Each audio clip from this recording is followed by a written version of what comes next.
Tara, samahan nyo kami na pumunta sa ilog. Nga pala ang daan papunta sa ilog.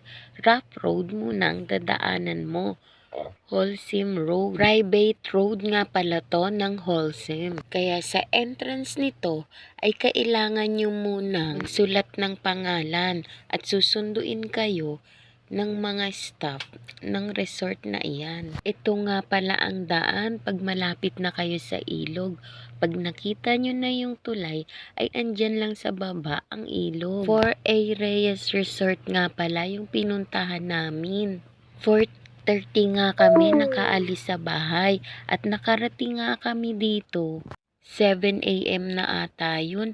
Wala pa ngang cashier at naghintay pa kami na mag-open sila. Kaya dito muna namin nilagay sa cottage ang aming gamit. Ang napili pala naming cottage ay dito sa malapit sa ilog. 600 nga pala ang isang cottage at 2 ang kinuha namin. Tignan nyo naman ang linaw ng tubig, nakakaakit maligo. Required talaga nila magsuot ng life vest.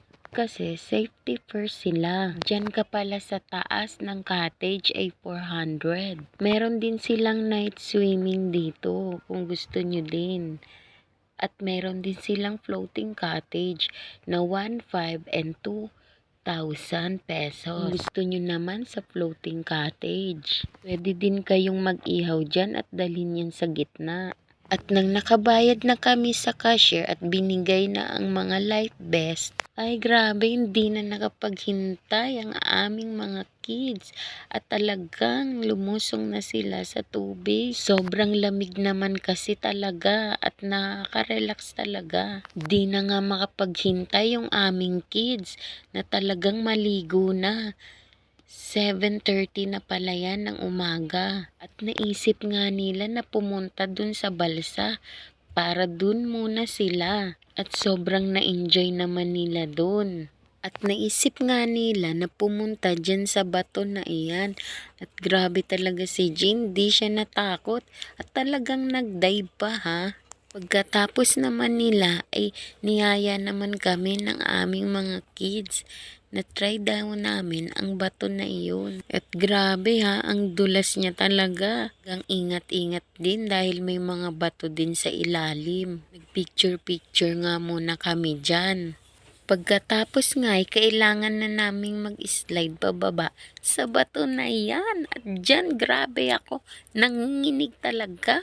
Dahil pag hindi ka marunong lumangoy, ay matatakot ka talaga, diba? At mga 3 PM ng hapon ay kailangan na nga naming umuwi at isa-isa na nga kaming nag-alisan sa tubig. Kasi baka maabutan kami ng dilim sa daan. Wala pa namang ilaw dyan. Wala ding mga poste. Kaya kailangan talaga umuwi na kaagad habang may araw pa.